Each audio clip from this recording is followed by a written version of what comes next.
They said scars were proof of survival, but no one ever asked what it costs. To keep surviving, asterisk in the small town of Ashgrove, where smoke from the mills mixed with church bells on Sunday mornings, a woman once walked through fire and made it her name. Her name was Evelyn Halley, asterisk. The year was 1947. The war had ended, but the world hadn't healed. In towns like Ashgrove, America looked peaceful on the surface. Children playing near porches, women hanging laundry on lines, men coming home with soot on their faces from the foundry, yet beneath it all lay an ache, invisible and heavy. Evelyn Halley lived in a small wooden house near the railway track. Every evening her windows glowed with the soft light of kerosene lamps, and neighbors said they often saw her sitting near the fire, staring into it as if it whispered to her. Asterisk. Before we dive deeper into this disturbing story, make sure to hit that like button and subscribe for more hidden stories, asterisk, and tell me in the comments, where in the world are you watching from, and what time is it right now for you? Asterisk. I love seeing how far these untold truths reach. Evelyn wasn't born in Ashgrove. She had arrived one winter, wrapped in a brown wool coat that didn't quite fit, carrying a single suitcase and a silence that unsettled people. The women in the town whispered that she'd lost her husband in the war, maybe even her mind.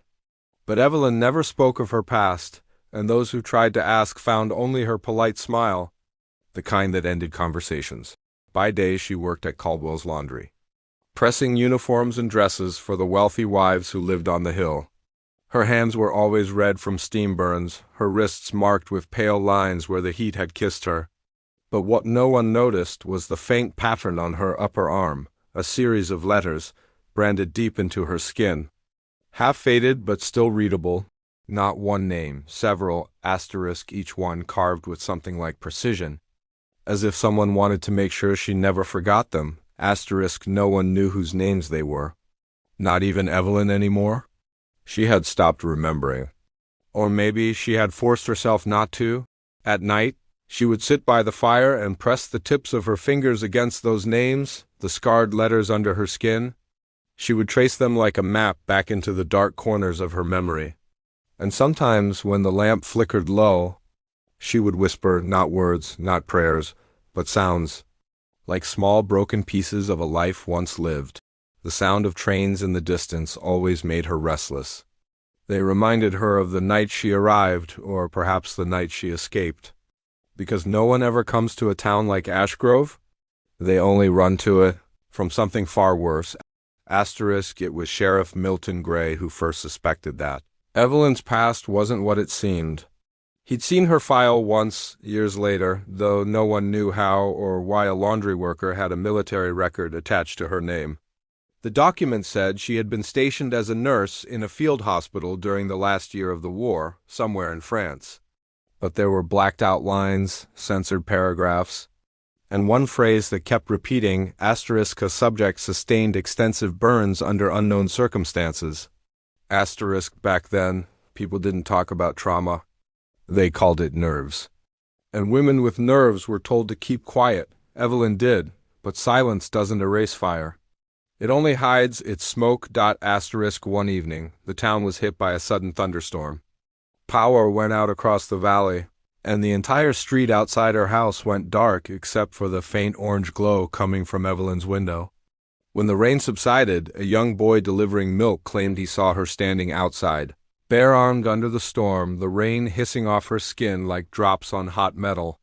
He said he saw smoke rising from her hands, but no fire nearby. Asterisk. The next morning, that boy told the sheriff. But by the time they checked, Evelyn's house was empty. She was gone. Only the fire in her hearth remained, still burning, though no wood was left to feed it. Asterisk. 3 days later, she was found in the old Halley foundry, an abandoned ironworks at the edge of town. No one knew how she'd gotten in. The place had been locked for years, but there she was, sitting near one of the rusted furnaces with ashes covering her arms. Around her, the air smelled like burnt copper and salt. When they tried to bring her out, she whispered something so faint the men almost missed it. Asterisk. They can't hurt me now. I burned their names off. Asterisk she was taken to St. Jude Asylum 2 towns over, where records show she stayed for nearly 7 years. The doctors wrote that she spoke little, ate less, and spent hours near any source of heat, even a candle. But one nurse, decades later, said that sometimes Evelyn would wake up screaming, clawing at her skin, as if something were written there that she was desperate to erase. Asterisk, the nurse said. It wasn't madness. It was memory. Asterisk for years, her file sat untouched. Then, in 1955, the asylum burned down. The cause was never officially determined. But in the ruins, firefighters found something strange. A section of wall where the fire had not touched, blackened everywhere except one spot. There, etched faintly into the plaster, was a single word, asterisk Halle. Asterisk no one could explain it. The bricks around it were charred to dust, but that name remained untouched by flame, asterisk years later. After the asylum closed and the records were released, a journalist named Anna McCrae found Evelyn's story buried under reports of war widows and factory accidents. Something about the name Halle, which also happened to be the name of the foundry, drew her in. She traveled to Ashgrove in 1963 to find the truth. Asterisk by then, the town had changed. The factories were quiet, the railway rusted, and most who remembered Evelyn were gone or old enough to forget. But Anna found one person, Mrs. Finch, the retired laundry owner who had once employed Evelyn. The old woman's hands trembled as she spoke. Asterisk, she was kind, she said. Too kind. The sort of kindness that comes after something terrible, like she was trying to make up for something. When Anna asked if she'd ever seen the scars, Mrs. Finch nodded slowly. Not scars, she said softly. They looked like names burned in. You could read them if you looked long enough. There was Robert. There was James, and there was one. I'll never forget it. Samuel Halle. Asterisk Anna froze. The name Halle wasn't just Evelyn's surname. It was also the name of the foundry's original owner, who had died during a fire accident in 1944. 3 years before Evelyn appeared in town. Asterisk. What if she wasn't his widow? I wondered aloud. What if she was his creation? Asterisk Mrs. Finch didn't answer. She just stared at the fireplace, her voice shaking when she finally spoke again. Asterisk, she said once, that fire remembers names. That every flame has a face if you look long enough. Asterisk Anna stayed in Ashgrove for weeks, digging through old county records, church logs, and newspaper clippings. She learned that Samuel Halle, the foundry owner, had been a controversial man known for experimenting with new metal compounds and fuels. In 1944, one of his experiments led to an explosion that killed 3 workers. Their names? Robert, James, and Michael. The same names burned into Evelyn's arm, asterisk, but here's the strange part. Evelyn's arrival in town, in 1947, was recorded under the name Evelyn Halle, and her age at the time was listed as 28, yet the asylum records later estimated her to be closer to 35, asterisk somewhere. Her years didn't add up, asterisk somewhere. Her story had been rewritten. Asterisk Anna found the last missing piece one night in the town library, a box labeled Halle Foundry Fire. 1944. Inside, wrapped in brittle paper, was a photo. The image was burned at the edges, but you could still see a group of workers standing near the furnace. In the center was a man, Samuel Halle, tall, severe, with a hand resting on the shoulder of a young woman in a nurse's uniform, Evelyn, only. The name on the back of the photo wasn't Evelyn Halle. It read, Evelyn Carter, nurse, Field Division 39, asterisk the same name listed in the military files. The same one who had sustained extensive burns under unknown circumstances. It meant only one thing. She wasn't Hale's widow. She had been there the night he died. Asterisk Anna pieced the story together as best she could. After the explosion that destroyed the foundry, only one body had ever been identified, Samuel Hale's. But what if he wasn't the only one who burned that night? What if Evelyn, a nurse working with chemical compounds, had been caught in the blast, scarred and believed dead? And when she woke up, when the fire cleared and her memory fractured, she took the only name left around her, the one she remembered written everywhere. Halle asterisk, It explained her obsession with fire. It explained the names on her skin. Each burn wasn't just a wound, it was a record of those lost, branded into her flesh like penance. But the story didn't end there. When Anna left Ash Grove, she took with her that photograph. 2 weeks later, she received a letter, unsigned, postmarked from an unknown town. Inside was a single piece of cloth, burned around the edges with faint writing that read, *, fire cleanses what memory cannot.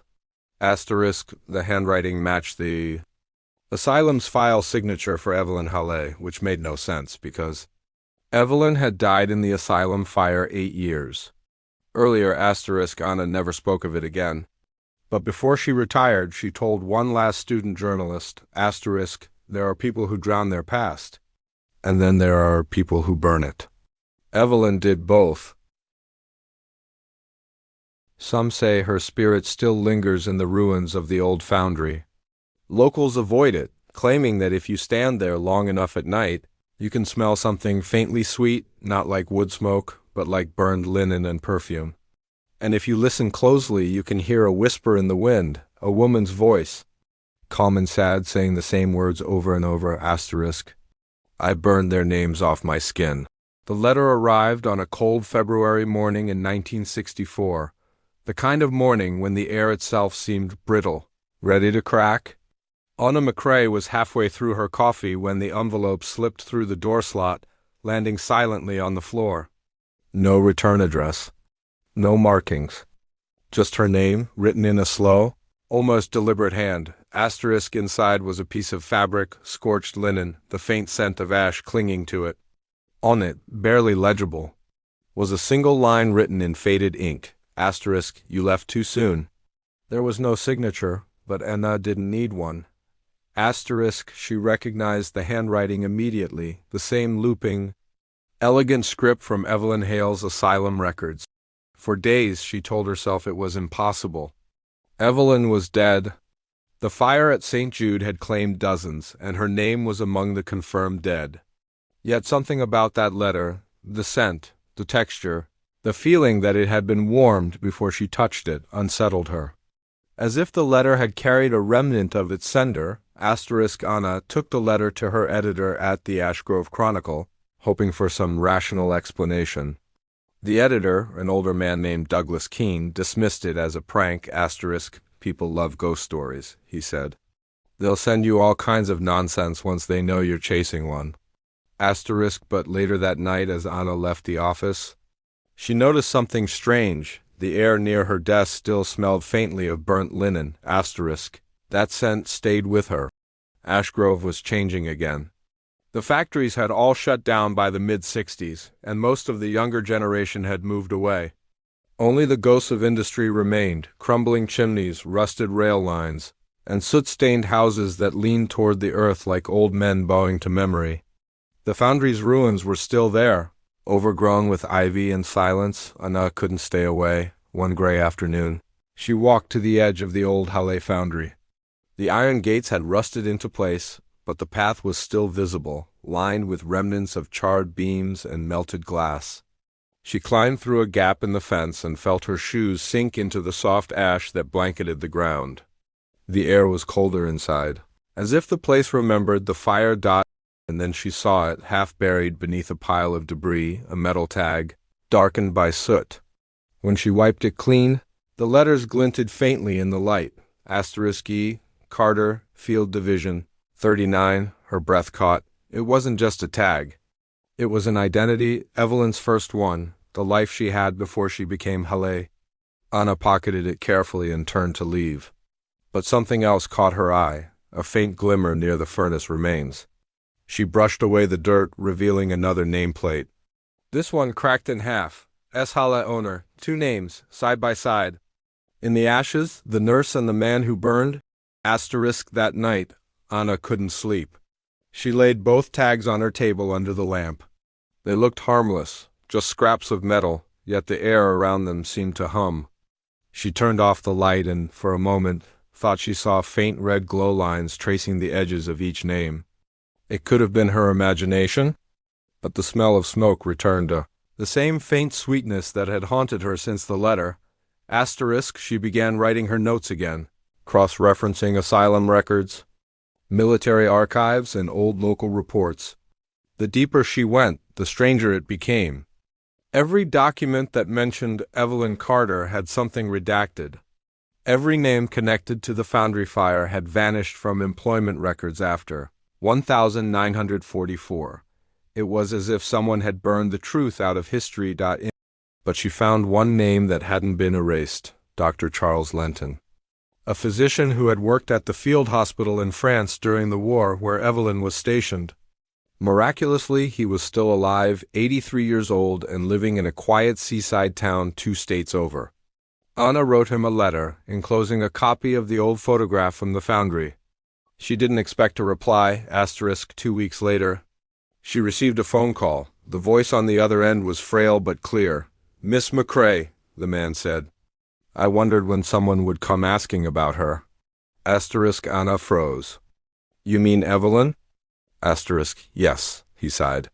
"Evelyn Carter," though that wasn't the name she started with either.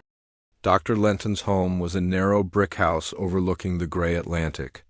Inside, everything smelled faintly of sea salt and medicine. The old man welcomed her in, his hands trembling slightly as he poured tea. "I remember her," he said softly. "She was a nurse, quiet, capable.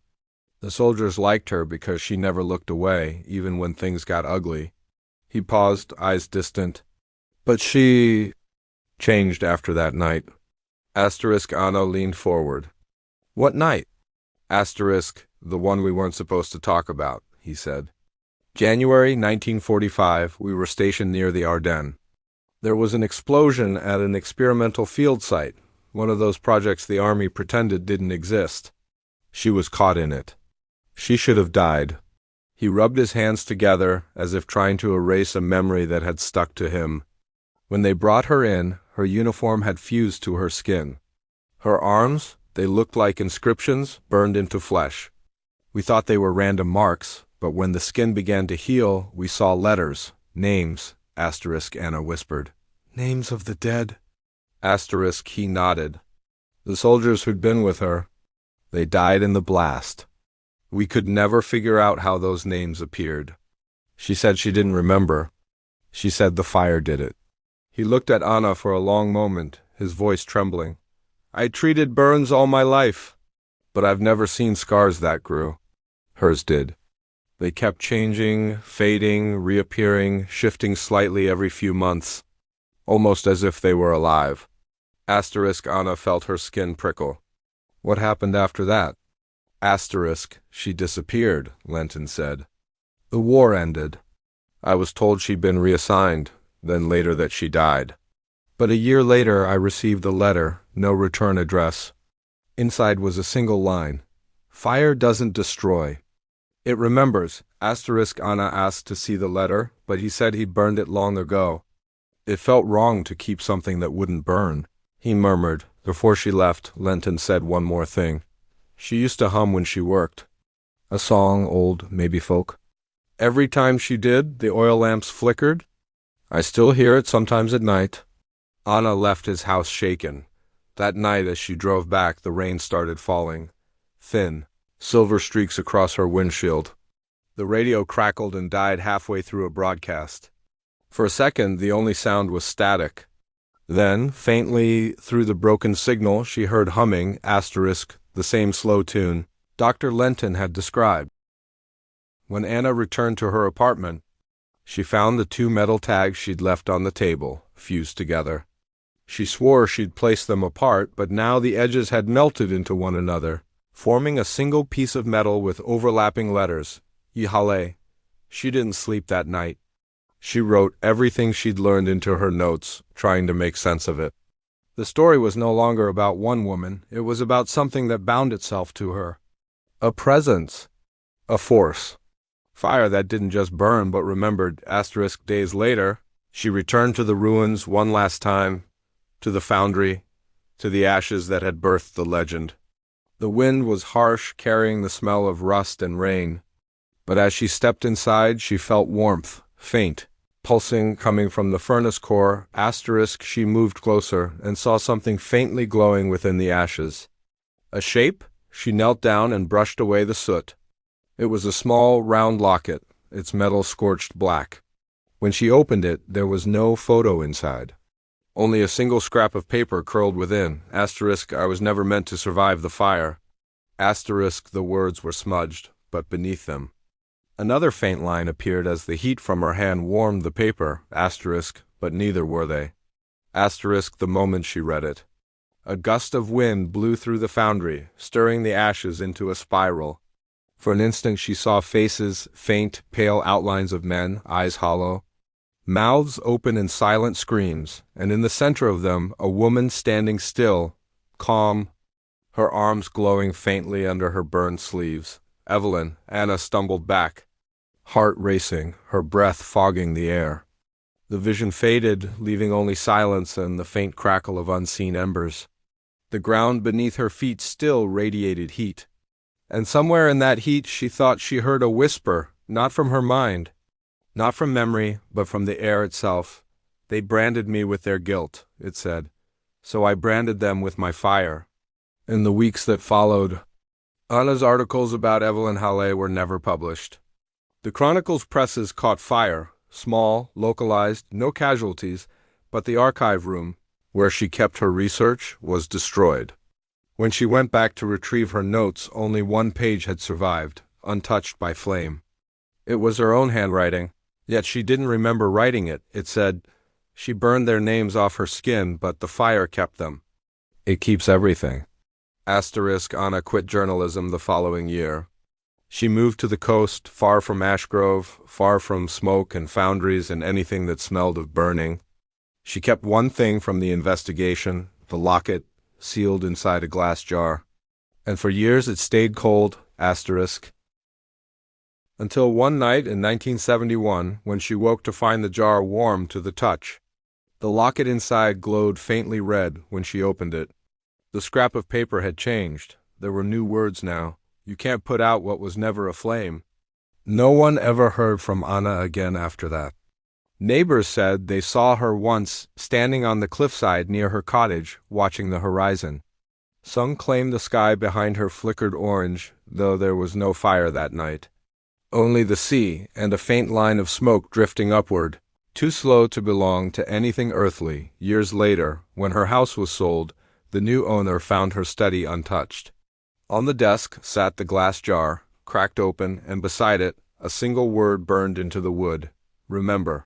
For nearly 2 decades, no one spoke Evelyn Hale's name aloud in Ashgrove. The town had shrunk to a shadow of itself. The last factory shut down in '79, and what little life remained was swallowed by dust, rain, and silence. The foundry stood like a burnt cathedral at the edge of the valley, its broken chimneys reaching into the clouds, like gravestones, but some stories don't die. They smolder, waiting for breath. In the summer of 1982, a young filmmaker named Jonathan Rains arrived in Ashgrove with a battered camera and a thesis proposal. The Forgotten Fires, Industrial Accidents, and the Ghosts They Leave Behind. He wasn't looking for the supernatural, he was looking for history. But history in Ashgrove had teeth. Asterisk, Jonathan was 27, ambitious, curious to a fault. He had found an old newspaper clipping in his university archives, a half-burnt article written by Anna McRae. In 1964, the headline barely legible, asterisk, The Woman Who Burned Memory. Asterisk, no publication name. No page number, just her byline and a smudge of ink shaped like a flame. Asterisk, he didn't know why it drew him in. Maybe it was the strange feeling that the woman in the photograph, Evelyn Halle, looked almost like someone he knew. Or maybe it was because, for reasons he couldn't explain, he'd dreamed of fire since childhood. Fire that whispered. Fire that remembered his name. Ashgrove was ghostly when he arrived. Half the homes boarded up, the train station rusted into silence. The only sign of life was a diner called Martha's Table, where the waitress, a gray-haired woman with kind eyes, served him black coffee and asked why he was in town. When he mentioned the foundry, her expression changed, just slightly, like a curtain drawn across memory. Asterisk, you don't want to go digging there, she said. Asterisk, why not? Asterisk, because you'll find what's still burning. Asterisk, he laughed softly, assuming it was just local superstition. But when he asked about Evelyn Halle, the diner went silent. Even the old man at the counter lowered his newspaper. Asterisk, you shouldn't say her name, the waitress whispered. Names are how fire finds you. Asterisk, Jonathan smiled politely, wrote her words in his notebook, and left a generous tip. That evening, he checked into the old boarding house near the edge of town, once a workers' lodge for the foundry employees. The owner, Mr. Talbot, was a stooped man in his 70s who kept the keys on a ring that jingled like a warning. Asterisk, third floor, he said. Don't touch the furnace. It lights itself sometimes. Asterisk, Jonathan thought he was joking until midnight. When the furnace did light itself, asterisk, he was reviewing footage on his desk, when he heard the faint hiss of gas and turned to see the iron grate glowing orange. The fire inside burned low, but steady, no smoke, no smell. Just a deep like something alive beneath the metal. He leaned closer, camera in hand, but the flame flickered, just once, and in that moment he thought he saw a shape. A woman's outline, faint and fleeting. As if painted by the heat, and then it was gone. He didn't sleep much that night. Asterisk, over the next few days, Jonathan began interviewing the remaining residents. Most remembered the foundry fire only through rumor. But one man, Henry Finch, son of the old laundry owner, agreed to talk. He invited Jonathan into his home, where every wall was covered in photographs of Ashgrove before it died. Asterisk, my mother knew her, Henry said. Evelyn, she used to say that woman was both tragedy and miracle, that she carried the names of the dead, like the fire branded her for keeping secrets. Asterisk, do you believe that? Jonathan asked. Asterisk, Henry smiled faintly. Belief doesn't matter. Fire burns whether you believe in it or not. Asterisk, he handed Jonathan a faded photograph, the same one Anna had once held. It showed Evelyn in a nurse's uniform beside Samuel Halle. Only now, on the back, another faint line had appeared in pencil, almost invisible unless tilted toward the light. Asterisk, forged in guilt. Tempered in flame. Asterisk, when Jonathan asked who wrote it, Henry shook his head. Wasn't there before. Appeared years later. Some things write themselves, you see. The next morning, Jonathan went to the foundry. The air was thick with dust and the smell of iron. He set up his tripod near the main furnace, the one that had once melted steel for the war effort. As his camera rolled, he narrated softly, Asterisk, this is what remains of Halle Foundry, the heart of a forgotten industry. They say the fire here never truly died. Maybe because it wasn't just steel that burned, but people. Asterisk, he paused. The wind shifted. The camera's microphone picked up something faint, a crackle, then a whisper. Asterisk, he replayed it later in his room, slowing the audio down. It wasn't static. It was a voice, soft, female, repeating the same phrase. Asterisk, you carry my name. The following night, he dreamed vividly. He was in the foundry again, but everything was whole, alive. The furnaces blazed gold, men shouted orders, the sound of molten iron roared through the hall. In the distance he saw her, Evelyn, standing near the furnace, her arms bare, her skin glowing like cooled metal under LAMPLIG to asterisk. Who are you? He called. She turned slowly. You already know. He stepped closer, but she shook her head. You shouldn't have come back. Asterisk, when he reached for her, the world ignited. The walls melted into flame, the floor turned to ash, and through the heat, he heard dozens of voices, men, women, soldiers, whispering names. His name among them. Asterisk, he woke gasping, drenched in sweat, the room cold yet smelling of smoke. The furnace downstairs was roaring again. Jonathan decided to find more about Anna McCrae.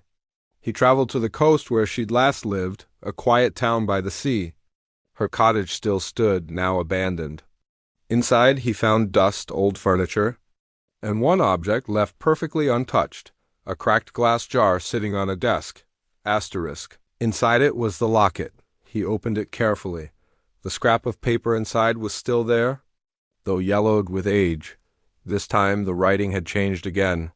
The fire moved on. Asterisk, there was also a note tucked beneath the jar. Faded, but readable. Asterisk, if you find this, don't follow the heat. It knows your name. Asterisk, Jonathan's hands trembled as he read it. For the first time he felt real fear, but curiosity is its own curse. He packed the locket and the jar into his bag, returned to Ashgrove, and told himself he was close to the truth. He had no idea how close. On his final night in the town, he went back to the foundry one last time. The moon was low, the air heavy with fog. Inside, everything was silent, no wind, no creaks, only the faint sound of dripping water echoing through the halls. He set the locket on the ground and turned on his recorder. Asterisk Evelyn Halley, he said aloud. If you can hear me, I'm not here to expose you. I just want to understand. Asterisk for a long moment, nothing. Then the temperature dropped. His breath fogged. The ashes near the furnace began to stir, and from that swirling gray a shape began to form, first smoke, then flame, then the faint outline of a woman. Asterisk her hair shimmered like strands of molten copper. Her face was pale, her eyes hollow and bright at once. The fire flickered around her body but didn't burn her. Asterisk, why did you burn their names?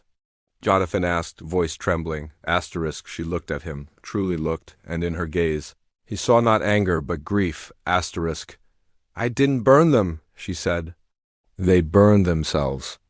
I was just what they left behind. Asterisk, he stepped closer. Who were they? Asterisk, she raised her hand, and the air filled with ghostly voices, shouting, crying, pleading. Asterisk, they were the ones who tried to control the flame, she whispered. The soldiers, the men in the foundry, Halley himself. They used the fire to shape metal, to create war. The fire remembers. It marked me so they would never be forgotten. Asterisk, Jonathan's camera clicked.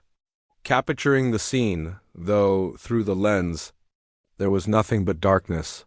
Evelyn's voice softened. They tried to erase their sins. I carried them. Until I couldn't anymore. Asterisk and Anna. Jonathan asked, what happened to her? Evelyn's expression flickered. Sorrow, guilt, something deeper. She listened too long. The fire likes listeners. Asterisk, he swallowed hard. Then why me? She stepped closer, her glow fading to a dull ember. Because you carry the same spark. The one they gave me. The one that never dies. Asterisk, before he could reply, the furnace behind her roared to life, a blinding flare of heat and light. He shielded his face. When the light faded, she was gone. Only the locket remained, lying in the ashes, open. Its paper burned completely to black. Asterisk, locals say it's the wind. Or kids playing tricks. Asterisk, but those who've stayed long enough swear they've heard something else in the crackle of the unseen flames. Asterisk, a woman's voice. Calm, resolute, eternal. I burned their names off my skin, she says, but fire remembers them all. Jonathan stumbled out into the night, half blind from the heat, lungs full of smoke. He collapsed near the gate. When he woke, it was morning. The fire had stopped, the foundry silent again. But the locket was gone. Asterisk, he returned to the boarding house to gather his things. The owner, Mr. Talbot, handed him a small envelope. Found this in your mailbox last night, he said, inside. On a piece of scorched paper were 5 words written in a woman's hand. Asterisk, now you remember their names. Asterisk, he didn't tell anyone what happened after that. He finished his film, though he never showed it publicly. The university refused to archive it, citing damage to original reels. When the footage was examined years later, most of it was blackened, as if exposed to heat. But in the last few seconds of the final reel, just before the film melted, there was a single frame still visible, a woman's face, eyes closed, asterisk, mouth whispering something no one could hear. In 1996, a house fire destroyed Jonathan Rain's home in Chicago. Firefighters found his camera melted to the floor. Inside it, the memory card was miraculously intact. It contained one video, only 6 seconds long, asterisk the footage showed a dimly lit room, flickering orange. Then a woman's voice, faint, almost kind, asterisk it's not over. Asterisk, and then the image of fire, blooming like breath, asterisk no one ever identified where the fire started. No accelerant, no electrical fault. Just spontaneous ignition. Today, the ruins of Halle Foundry still stand, fenced off, forgotten, left to rot. But on some nights, travelers say they see light in the distance, rising from the valley like a beacon. And if you drive close enough, you'll smell it, that same faint sweetness of burnt linen and old perfume. Asterisk locals say it's the wind. Or kids playing tricks, asterisk, but those who've stayed long enough swear they've heard something else in the crackle of the unseen flames. Asterisk, a woman's voice, calm, resolute. Eternal, I burned their names off my skin, she says, but fire remembers them all.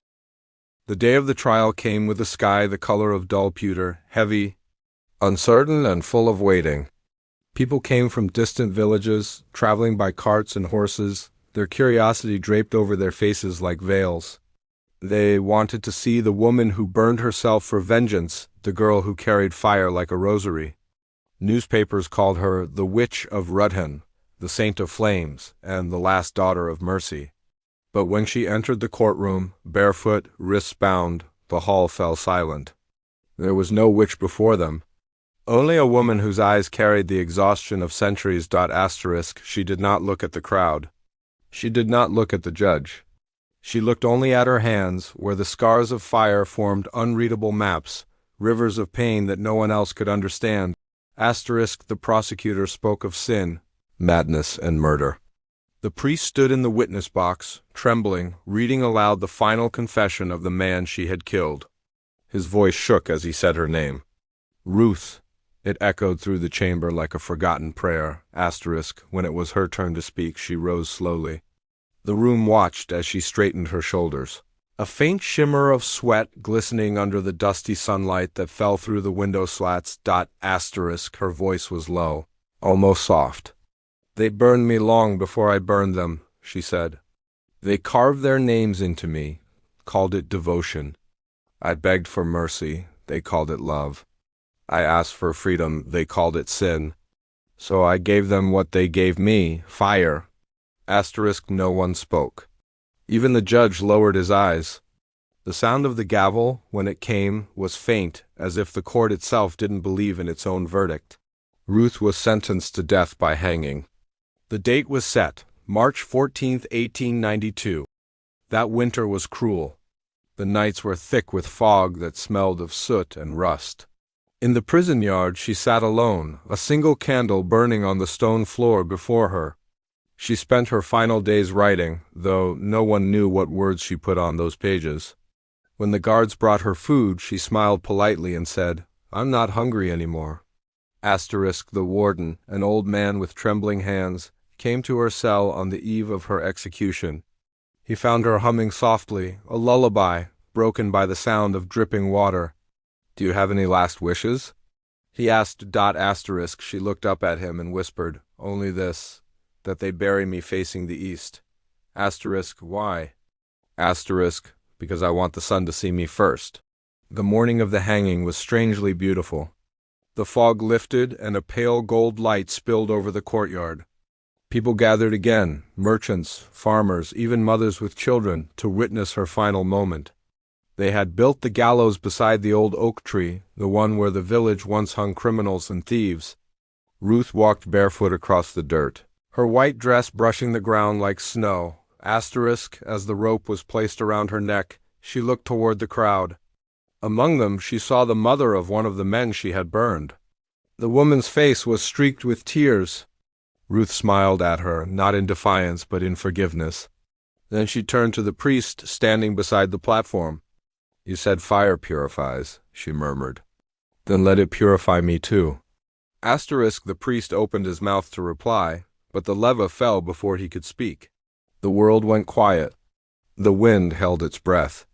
Ruth hung there, her hair swaying gently, her body still.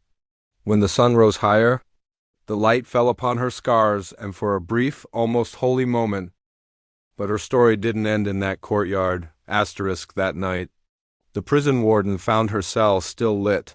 The candle she had kept burning had melted into strange shapes on the floor, forming patterns like names that had been carved on her body years before. And among the ashes of her papers he found a single piece of parchment, Half burned but legible, it read, "The fire was never vengeance. It was memory, asterisk. I burned them because I could not erase them. Asterisk, but I have learned even pain becomes holy if you carry it long enough. Asterisk, the warden never told anyone." He folded the note and buried it beneath the oak tree, where the soil still smelled faintly of smoke. Image 30, years past. The prison was abandoned, the gallows torn down, but villagers swore that sometimes on fog-heavy nights you could still see a faint orange glow near the old oak. Travelers said it looked like a woman standing in the mist, holding her own flame. Some called it a curse, others a sign of redemption. 1921, a farmer digging a new well near the ruins unearthed a small tin box. Inside was a ring, gold, twisted by heat, and a lock of hair the color of ash. He brought it to the local museum, where it still rests today under glass. Labeled simply asterisk Ruth of Rudhin, 1865 to 1892, the brand of fire. Her story lingers not as tragedy, not as legend, but as a quiet truth, that the body remembers what the world tries to forget.